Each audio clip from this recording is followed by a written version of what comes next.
was the first person, really?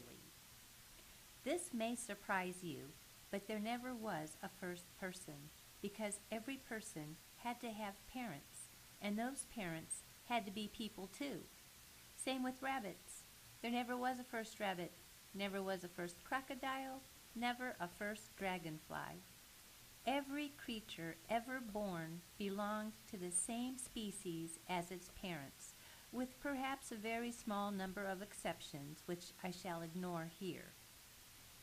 So that must mean that every creature ever born belonged to the same species as its grandparents, and its great grandparents, and its great great grandparents, and so on, forever. Forever? Well, no, it's not as simple as that. This is going to need a bit of explaining, and I'll begin with a thought experiment.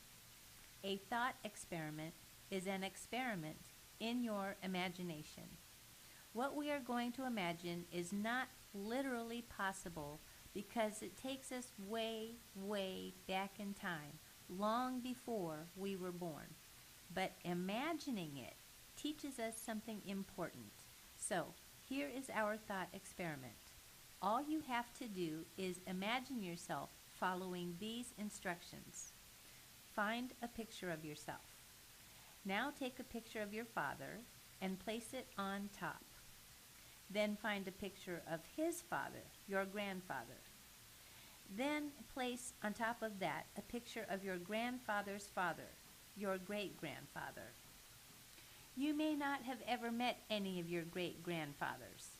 I never met any of mine, but I know that one was a country schoolmaster, one a country doctor, one a forester in British India, and one a lawyer, greedy for cream, who died rock climbing in old age.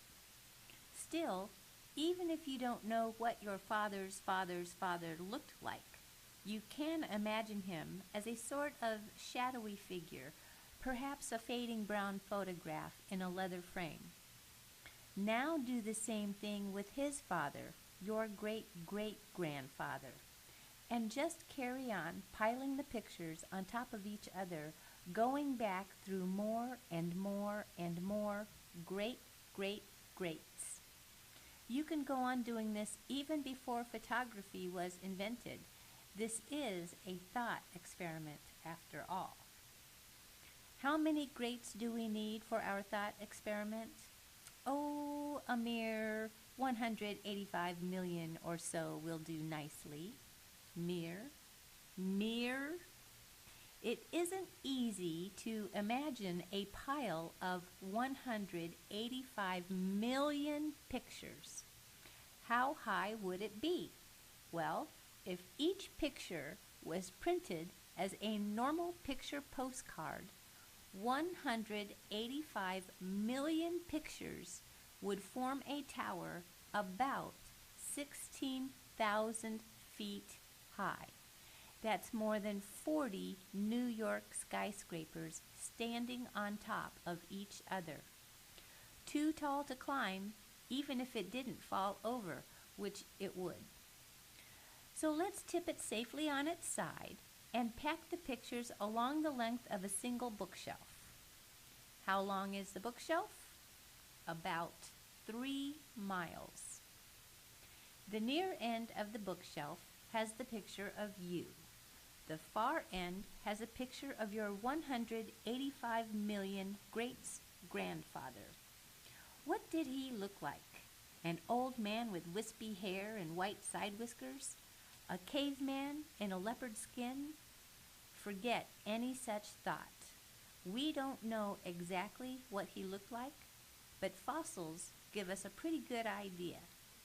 Your 185 million great-grandfather looked something like this. Yes, that's right. Your 185 million great-grandfather was a fish. So was your 185 million great-grandmother, which is just as well, or they couldn't have mated with each other and you wouldn't be here. Now let's walk along our 3-mile bookshelf pulling pictures off it one by one to have a look at them.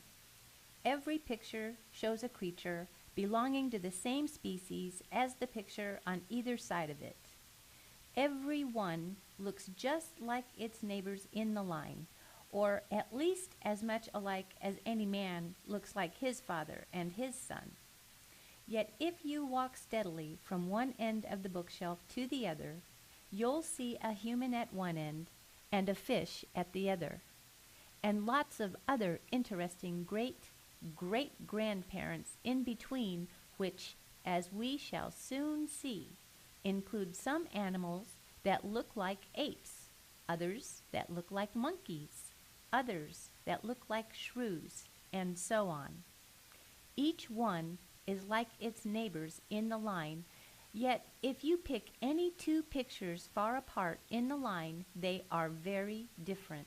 And if you follow the line from humans back far enough, you come to a fish. How can this be? Actually, it isn't all that difficult to understand. We are quite used to gradual changes that, step by tiny step, one after the other, make up a big change. You were once a baby. Now you are not. When you are a lot older, you'll look quite different again. Yet every day of your life, when you wake up, you are the same person as when you went to bed the previous night. A baby changes into a toddler, then into a child, then into an adolescent, then a young adult, then a middle-aged adult, then an old person. And the change happens so gradually that there never is a day when you can say, this person has suddenly stopped being a baby and become a toddler. And later on, there never comes a day when you can say, this person has stopped being a child and become an adolescent. There's never a day when you can say, yesterday, this man was middle-aged. Today, he is old. That helps us to understand our thought experiment, which takes us back through 185 million generations of parents and grandparents and great-grandparents until we come face to face with a fish. And, turning round to go forwards in time, it's what happened when your fish ancestor had a fishy child, who had a fishy child, who had a child, who 185 million gradually less fishy generations later turned out to be you. So it was all very gradual, so gradual that you wouldn't notice any change as you walked back 1,000 years or even 10,000 years, which would bring you to somewhere around your 400 greats-grandfather. Or rather, you would notice lots of little changes all the way along because nobody looks exactly like their father. But you wouldn't notice any general trend. 10,000 years back from modern humans is not long enough to show a trend. The portrait of your ancestor of 10,000 years ago would be no different from modern people if we set aside superficial differences in dress and hair and whisker style. He would be no more different from us than modern people are different from other modern people.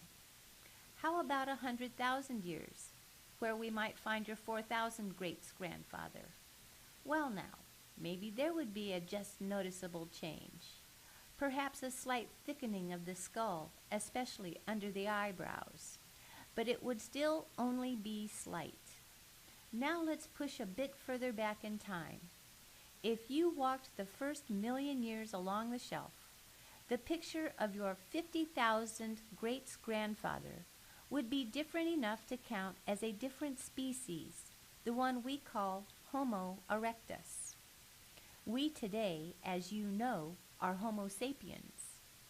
Homo erectus and Homo sapiens probably wouldn't have been able to mate with each other, or, even if they could, the baby would probably not have been able to have babies of its own, in the same way that a mule, which has a donkey father and a horse mother, is almost always unable to have offspring. We'll see why in the next chapter. Once again, though, everything is gradual. You are Homo sapiens, and your 50,000th great-grandfather was Homo erectus. But there never was a Homo erectus who suddenly gave birth to a Homo sapiens baby. So, the question of who was the first person and when they lived doesn't have a precise answer. It's kind of fuzzy, like the answer to the question, when did you stop being a baby and become a toddler? At some point, probably less than 1,000,000 years ago, but more than 100,000 years ago, our ancestors were sufficiently different from us that a modern person wouldn't have been able to breed with them if they had met. Whether we should call Homo erectus a person, a human, is a different question. That's a question about how you choose to use words, what's called a semantic question. Some people might want to call a zebra a stripy horse, but others might like to keep the word horse for the species that we ride. That's another semantic question. You might prefer to keep the words person, man, and woman for Homo sapiens. That's up to you. Nobody, however, would want to call your fishy 185 million great-grandfather a man. That would just be silly, even though there is a continuous chain linking him to you, every link in the chain being a member of exactly the same species as its neighbors in the chain. Turned to stone. Now, how do we know what our distant ancestors looked like, and how do we know when they lived? Mostly from fossils. All the pictures of our ancestors in this chapter are reconstructions based on fossils, but colored by comparing them with modern animals. Fossils are made of stone. They are stones that have picked up the shapes of dead animals or plants. The great majority of animals die with no hope of turning into a fossil.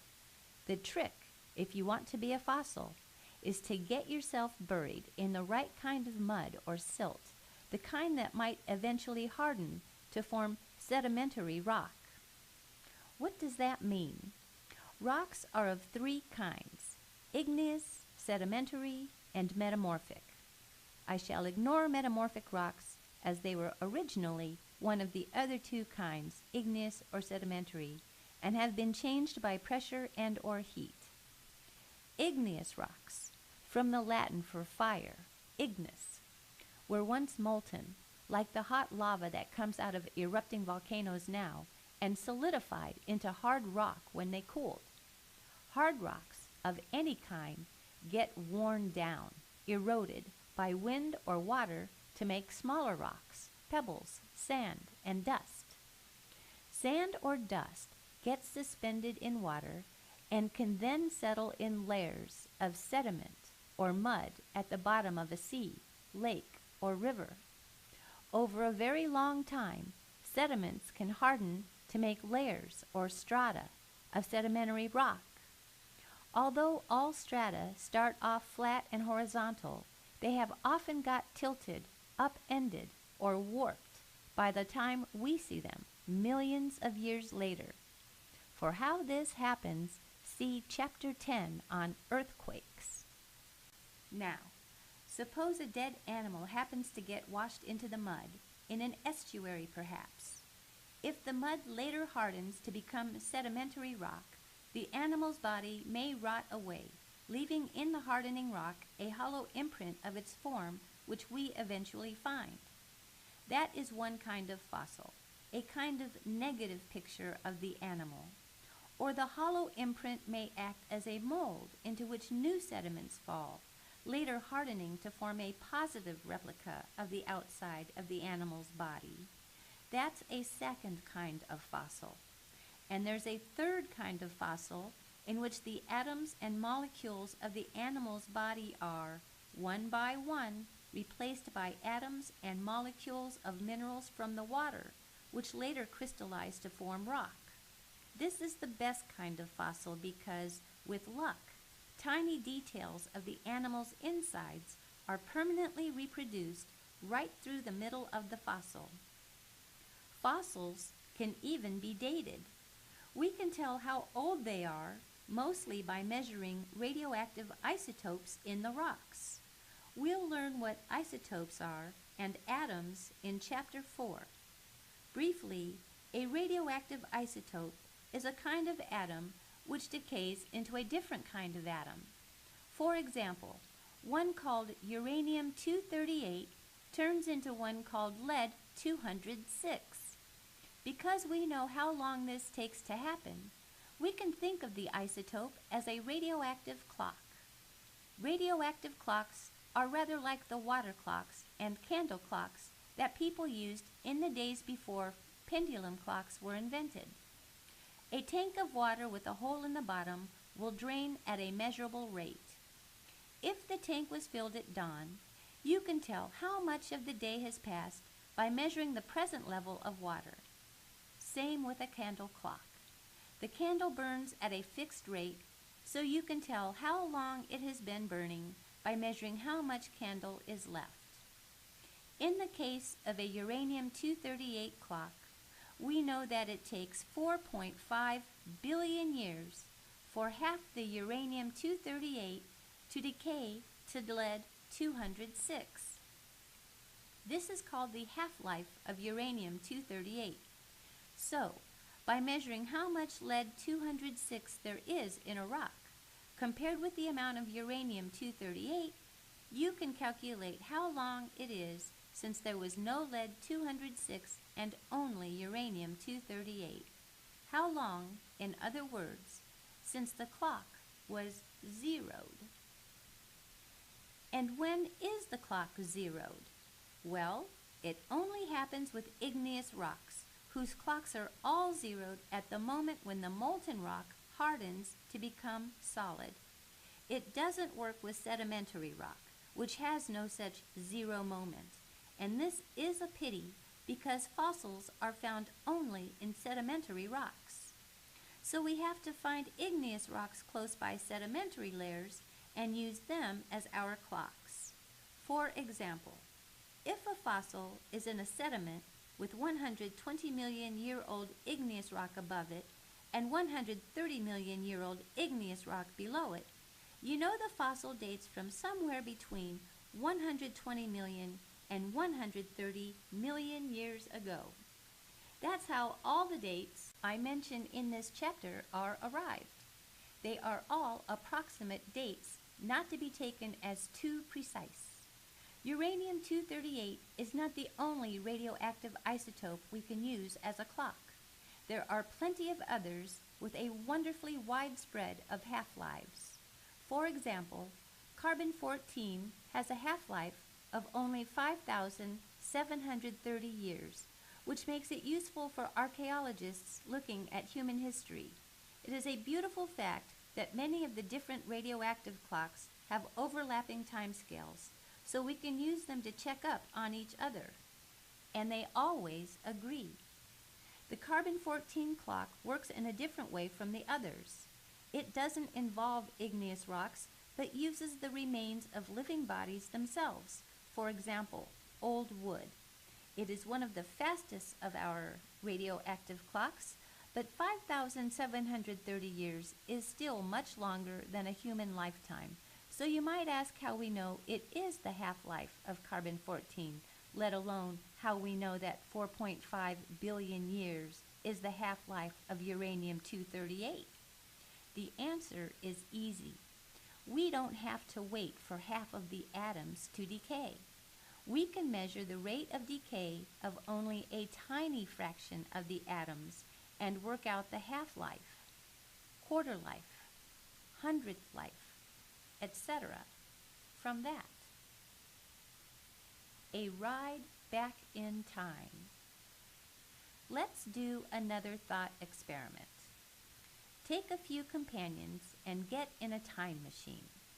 fire up the engine, and zoom back 10,000 years. Open the door and have a look at the people you meet. If you happen to land in what is now Iraq, they'll be in the process of inventing agriculture. In most other places, they'll be hunter-gatherers moving from place to place, hunting wild animals and gathering wild berries, nuts, and roots. You won't be able to understand what they say, and they will be wearing very different clothes, if any. Nevertheless, if you dress them in modern clothes and give them modern haircuts, they will be indistinguishable from modern people, or no more different from some modern people than people are different from one another today. And they will be fully capable of breeding with any of the modern people on board your time machine. Now, take one volunteer from among them, perhaps your 400 great-grandfather, because this is approximately the time when he might have lived, and set off again in your time machine back another 10,000 years, to 20,000 years ago, where you have a chance to meet your 800 great-grandparents. This time, the people you see will all be hunter-gatherers, but once again, their bodies will be those of fully modern humans, and once again, they will be perfectly capable of interbreeding with modern people and producing fertile offspring. Take one of them with you in the time machine and set off another 10,000 years into the past. Keep on doing this, hopping back in steps of 10,000 years, at each stop picking up a new passenger and taking him or her back to the past. The point is that eventually, after a lot of 10,000-year hops, million years into the past, you'll begin to notice that the people you meet when you emerge from the time machine are definitely different from us and can't interbreed with those of us who boarded with you at the start of its journey. But they will be capable of breeding with the latest additions to the passenger list, who are almost as ancient as they are themselves. I'm just making the same point as I made before, about gradual change being imperceptible like the moving hour hand of a watch, but using a different thought experiment. It's worth saying in two different ways, because it is so important and yet, quite understandably, so hard for some people to appreciate. Let's resume our journey into the past and look at some of the stations on the way back to that beautiful fish. Suppose we have just arrived in our time machine at the station labeled 6 million years ago. What shall we find there? So long as we make a point of being in Africa, we'll find our 250,000 great-grandparents, give or take some generations. They'll be apes, and they might look a bit like chimpanzees, but they won't be chimpanzees. Instead, they'll be the ancestors that we share with chimpanzees. They'll be too different from us to mate with us, and too different from chimpanzees to mate with chimpanzees. But they will be able to mate with the passengers we took on board at station 5,990,000 years ago, and probably those from station 5,900,000 years ago too, but probably not those who joined us at station 4 million years ago. Let's now resume our 10,000-year hops all the way back to station 25 million years ago. There we shall find your and my 1.5 million great-grandparents at an approximate estimate. They will not be apes, for they will have tails. We would call them monkeys if we met them today, although they are no more closely related to modern monkeys than they are to us. Although very different from us and incapable of breeding with us or with modern monkeys, they will breed happily with the all but identical passengers who joined us at station 24,990,000 years ago. Gradual change all the way. On we go, back and back, 10,000 years at a time, finding no noticeable change at each stop. Let's pause to see who greets us when we reach station 63 million years ago. Here, we can shake hands. Pause with our 7 million great-grandparents. They look something like lemurs or bush babies, and they are indeed the ancestors of all modern lemurs and bush babies, as well as the ancestors of all modern monkeys and apes, including us. They are as closely related to modern humans as they are to modern monkeys, and no more closely to modern lemurs or bush babies. They wouldn't be able to mate with any modern animals, but they would probably be able to mate with the passengers we picked up at station 62,990,000 years ago. Let's welcome them aboard the time machine and speed on backwards. At station 105 million years ago, we'll meet our 45 million great-grandfather. He is also the grand ancestor of all the modern mammals except marsupials, now found mostly in Australia, plus a few in America, and monotremes, duck-billed platypuses and spiny anteaters, now found only in Australia, New Guinea. The picture shows him with his favorite food, an insect in his mouth. He is equally closely related to all modern mammals, although he may look a bit more like some of them than others. Station 310 million years ago presents us with our 170 million great-grandmother. She is the grand ancestor of all modern mammals, all modern reptiles, snakes, lizards, turtles, crocodiles, and all dinosaurs, including birds, because birds arose from within the dinosaurs. She is equally distantly related to all those modern animals, although she looks more like a lizard. What that means is that lizards have changed less since her time than, say, mammals have. Seasoned time travelers as we are by now, it isn't far to go until we hit the fish that I mentioned earlier. Let's make one more stop on the way, at station 340 million years ago, where we meet our 175 million great-grandfather. He looks a bit like a newt and is the grand ancestor of all modern amphibians, newts and frogs, as well as of all the other land vertebrates. And so to station 417 million years ago and your 185 million great-grandfather, the fish, on page 40. From there, we could go on even further back in time, meeting more and more distant great-grandparents, including various kinds of fish with jaws, then fish without jaws, then our knowledge starts to fade into a kind of mist of uncertainty, for these very ancient times are where we start to run out of fossils. DNA tells us we are all cousins.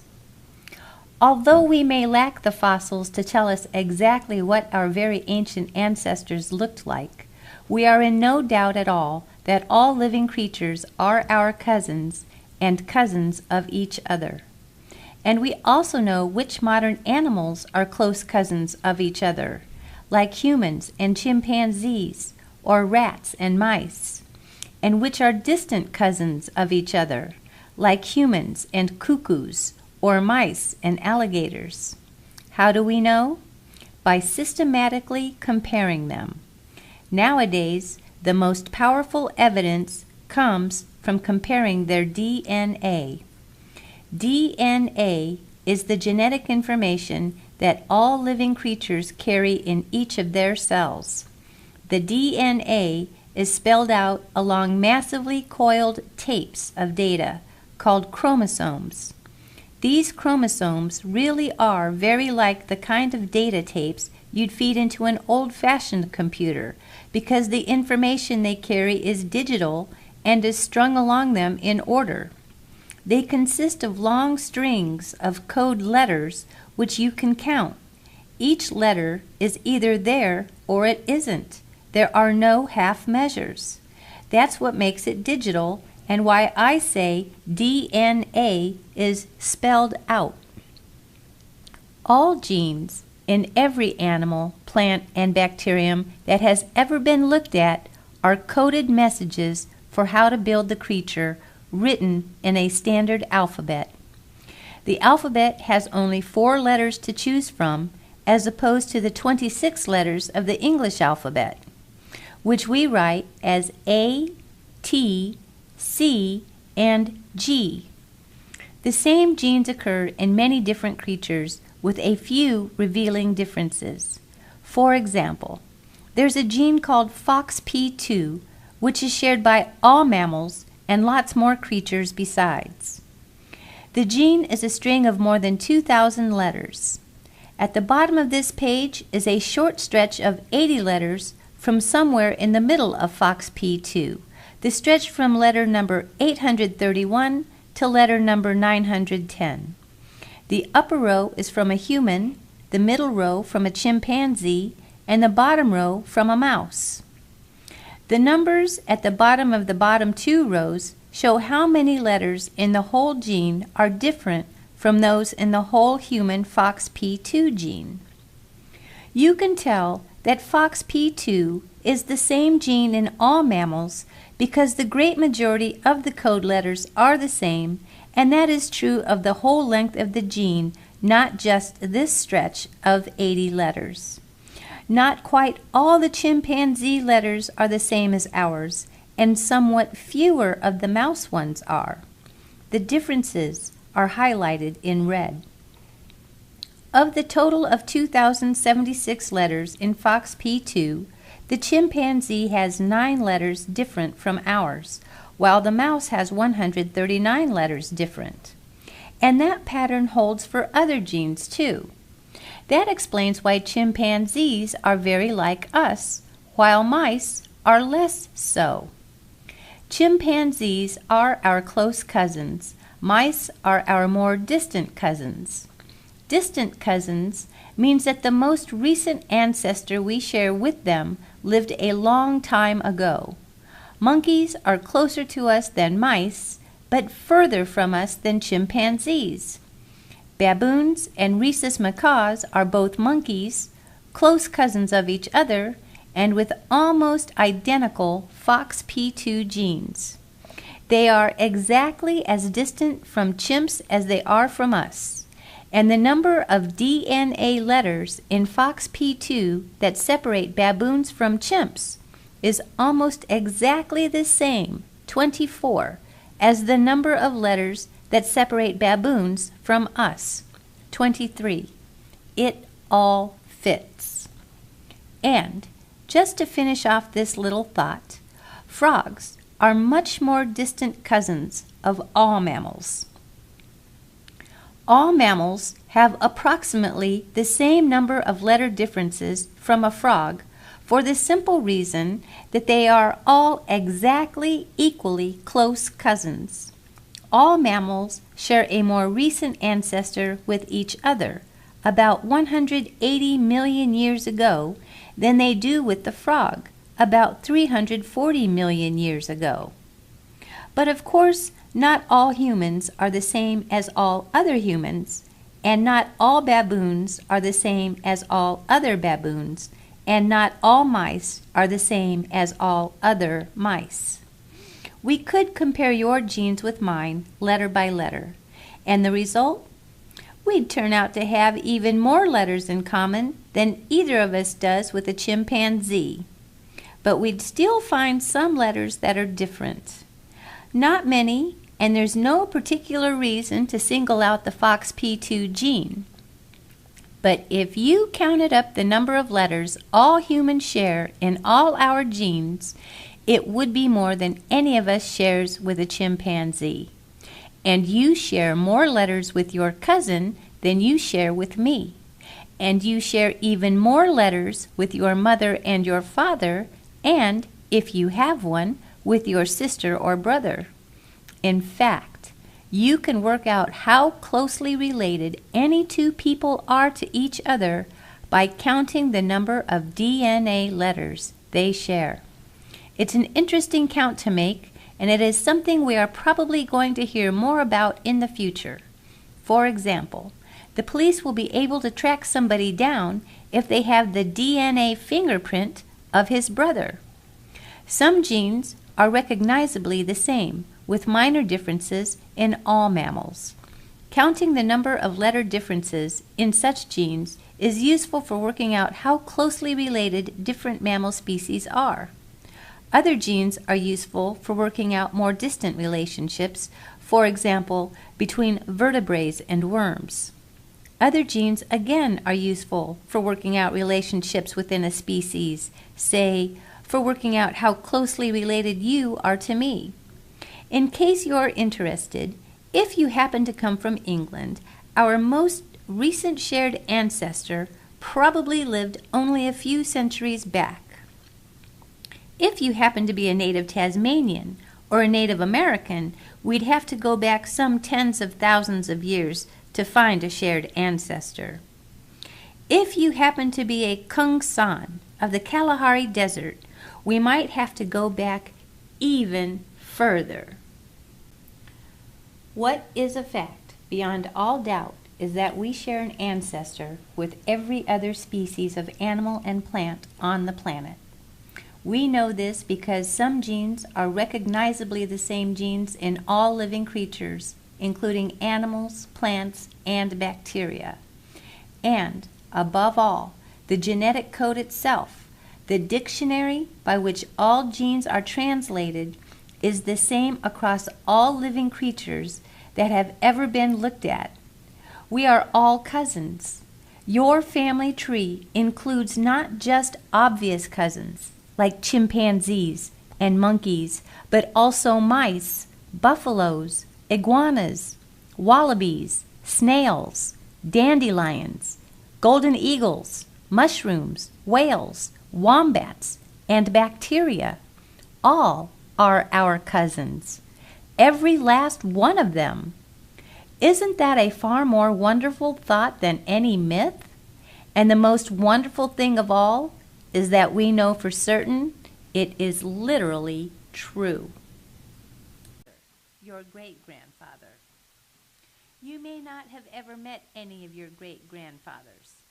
I never met any of mine, but I know that one was a country schoolmaster, one a country doctor, one a forester in British India, and one a lawyer, greedy for cream, who died rock climbing in old age. Still, even if you don't know what your father's father's father looked like, you can imagine him as a sort of shadowy figure, perhaps a fading brown photograph in a leather frame. Now do the same thing with his father, your great-great-grandfather, and just carry on piling the pictures on top of each other, going back through more and more and more great-great-greats. You can go on doing this even before photography was invented. This is a thought experiment after all. How many greats do we need for our thought experiment? Oh, a mere 185 million or so will do nicely. Mere. It isn't easy to imagine a pile of 185 million pictures. How high would it be? Well, if each picture was printed as a normal picture postcard, 185 million pictures would form a tower about 16,000 feet high. That's more than 40 New York skyscrapers standing on top of each other. Too tall to climb, even if it didn't fall over, which it would. So let's tip it safely on its side and pack the pictures along the length of a single bookshelf. How long is the bookshelf? About 3 miles. The near end of the bookshelf has the picture of you. The far end has a picture of your 185 million great-grandfather. What did he look like? An old man with wispy hair and white side whiskers? A caveman in a leopard skin? Forget any such thought.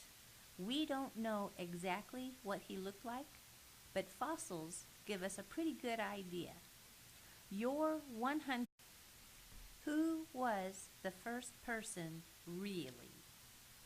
This may surprise you, but there never was a first person because every person had to have parents, and those parents had to be people too.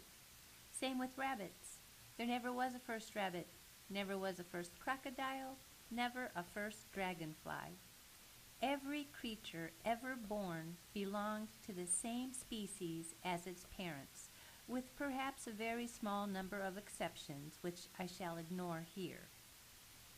So that must mean that every creature ever born belonged to the same species as its grandparents, and its great-grandparents, and its great-great-grandparents, and so on, forever. Forever?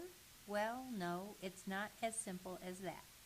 This is going to need a bit of explaining, and I'll begin with a thought experiment. A thought experiment is an experiment in your imagination. What we are going to imagine is not literally possible because it takes us way, way back in time, long before we were born. But imagining it teaches us something important. So, here is our thought experiment. All you have to do is imagine yourself following these instructions. Find a picture of yourself. Now take a picture of your father and place it on top. Then find a picture of his father, your grandfather. Then place on top of that a picture of your grandfather's father.